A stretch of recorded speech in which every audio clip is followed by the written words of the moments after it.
Chapter 56. The New Wound and the Old. No need, O Steerforth, to have said, when we last spoke together, in that hour which I so little deemed to be our parting hour, no need to have said, think of me at my best. I had done that ever, and could I change now, looking on this sight? They brought a hand-bier, and laid him on it, and covered him with a flag, and took him up, and bore him on towards the houses. All the men who carried him had known him, and gone sailing with him, and seen him merry and bold. They carried him through the wild roar, a hush in the midst of all the tumult, and took him to the cottage where death was already. But when they set their bier down on the threshold, they looked at one another and at me, and whispered. I knew why. They felt as if it were not right to lay him down in the same quiet room. We went to the town, and took our burden to the inn. So soon as I could at all recollect my thoughts, I sent for Yoram, and begged him to provide me a conveyance, in which it could be got to London in the night. I knew that the care of it, and the hard duty of preparing his mother to receive it, could only rest with me, and I was anxious to discharge that duty as faithfully as I could.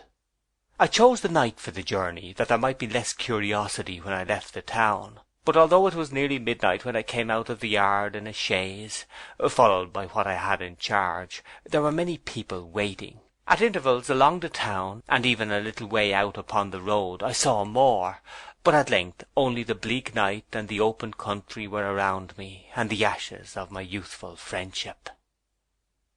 Upon a mellow autumn day, about noon, when the ground was perfumed by fallen leaves, and many more in beautiful tints of yellow, red, and brown, yet hung upon the trees, through which the sun was shining, I arrived at Highgate. I walked the last mile, thinking as I went along of what I had to do, and left the carriage that had followed me all through the night, awaiting orders to advance. The house, when I came to it, looked just the same. Not a blind was raised, no sign of life was in the dull paved court with its covered way leading to the disused door. The wind had quite gone down, and nothing moved. I had not at first the courage to ring at the gate, and when I did ring, my errand seemed to me to be expressed in the very sound of the bell. The little parlour-maid came out with the key in her hand, and looking earnestly at me as she unlocked the gate, said, I beg your pardon, sir. Are you ill? I have been much agitated, and am fatigued. Is anything the matter, sir? Mr. James? Hush, said I. Yes, something has happened, that I have to break to Mrs. Steerforth. Is she at home? The girl anxiously replied that her mistress was very seldom out now, even in a carriage, that she kept to her room, that she saw no company, but would see me.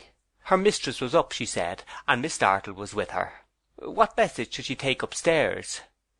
Giving her a strict charge to be careful of her manner, and only to carry in my card and say I waited, I sat down in the drawing-room, which we now reached, until she should come back. Its former pleasant air of occupation was gone, and the shutters were half closed. The harp had not been used for many and many a day. His picture, as a boy, was there. The cabinet in which his mother had kept his letters was there. I wondered if she ever read them now, if she would ever read them more. The house was so still that I heard the girl's light step upstairs. On her return she brought a message to the effect that Mrs. Steerforth was an invalid and could not come down, but that if I would excuse her being in her chamber, she would be glad to see me. In a few moments I stood before her. She was in his room, not in her own. I felt, of course, that she had taken to occupy it in remembrance of him, and that the many tokens of his old sports and accomplishments, by which she was surrounded, remained there just as he had left them, for the same reason. She murmured, however, even in her reception of me, that she was out of her own chamber because its aspect was unsuited to her infirmity, and with her stately look repelled the least suspicion of the truth. At her chair, as usual, was Rosa Dartle. From the first moment of her dark eyes resting on me, I saw she knew I was the bearer of evil tidings. The scar sprung into view that instant.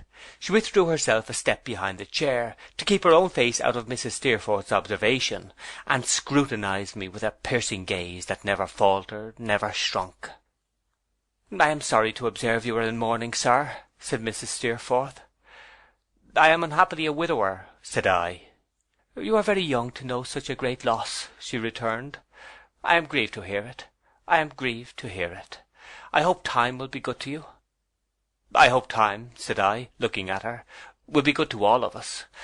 Dear Miss Steerforth, we must all trust to that in our heaviest misfortunes." The earnestness of my manner and the tears in my eyes alarmed her. The whole course of her thoughts appeared to stop and change. I tried to command my voice in gently saying his name, but it trembled. She repeated it to herself 2 or 3 times in a low tone. Then, addressing me, she said, with enforced calmness, "My son is ill?" "Very ill." "You have seen him?" "I have." "Are you reconciled?" I could not say yes, I could not say no. She slightly turned her head towards the spot where Rosa Dartle had been standing at her elbow, and in that moment I said, by the motion of my lips, to Rosa, "Dead." That Mrs. Steerforth might not be induced to look behind her, and read plainly written what she was not yet prepared to know, I met her look quickly, but I had seen Rosa Dartle throw her hands up in the air with vehemence of despair and horror, and then clasp them on her face. The handsome lady, so like, oh, so like, regarded me with a fixed look, and put her hand to her forehead. I besought her to be calm, and prepare herself to bear what I had to tell, but I should rather have entreated her to weep, for she sat like a stone figure. "When I was last here," I faltered, "Miss Dartle told me he was sailing here and there. The night before last was a dreadful one at sea. If he were at sea that night, and near a dangerous coast, as it is said he was, and if the vessel he was on should really be the ship which—" "Rosa," said Mrs. Steerforth, "come to me." She came, but with no sympathy or gentleness. Her eyes gleamed like fire, and she confronted his mother, and broke into a frightful laugh. "Now," she said, "is your pride appeased, you mad woman? Has he made atonement to you with his life? Do you hear? His life!" Mrs. Steerforth, fallen back stiffly in her chair and making no sound but a moan, cast her eyes upon her with a wide stare. "Aye," cried Rosa, smiting herself passionately on the breast, "look at me! Moan and groan, and look at me! Look here," striking the scar, "at your dead child's handiwork." The moan the mother uttered from time to time went to my heart. Always the same, always inarticulate and stifled, always accompanied with an incapable motion of the head, but with no change of face, always proceeding from a rigid mouth and closed teeth, as if the jaw were locked and the face frozen up in pain. "Do you remember when he did this?" she proceeded. "Do you remember when, in his inheritance of your nature, and in your pampering of his pride and passion, he did this, and disfigured me for life? Look at me, marked until I die with his high displeasure, and moan and groan for what you made him." "Miss Dartle," I entreated her, "for heaven's sake—" "I will speak," she said, turning on me with her lightning eyes. "Be silent, you! Look at me, I say, proud mother of a proud, false son. Moan for your nurture of him, moan for your corruption of him, moan for your loss of him, moan for mine." She clenched her hand, and trembled through her spare, worn figure, as if her passion were killing her by inches. "You resent his self-will," she exclaimed. "You, injured by his haughty temper. You, who opposed to both when your hair was grey the qualities which made both when you gave him birth. You, who, from his cradle, reared him to what he was, and stunted what he should have been. Are you rewarded now for your years of trouble? Oh, Miss Dartle, shame! Oh, cruel!" "I tell you," she returned, "I will speak to her. No power on earth should stop me, while I was standing here. Have I been silent all these years, and shall I not speak now? I loved him better than you ever loved him," turning on her fiercely. "I could have loved him, and asked no return.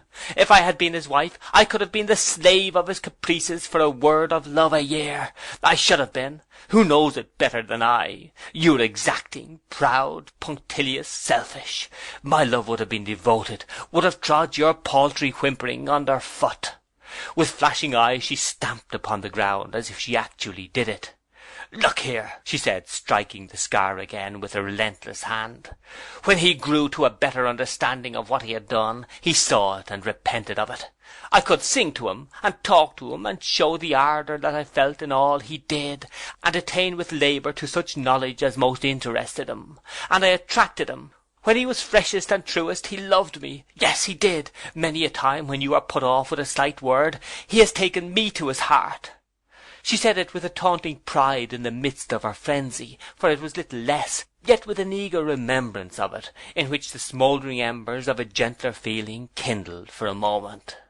I descended, as I might have known I should, but that he fascinated me with his boyish courtship, into a doll, a trifle for the occupation of an idle hour, to be dropped and taken up and trifled with, as the inconstant humour took him. When he grew weary, I grew weary. As his fancy died out, I would no more have tried to strengthen any power I had than I would have married him on his being forced to take me for his wife. We fell away from one another without a word.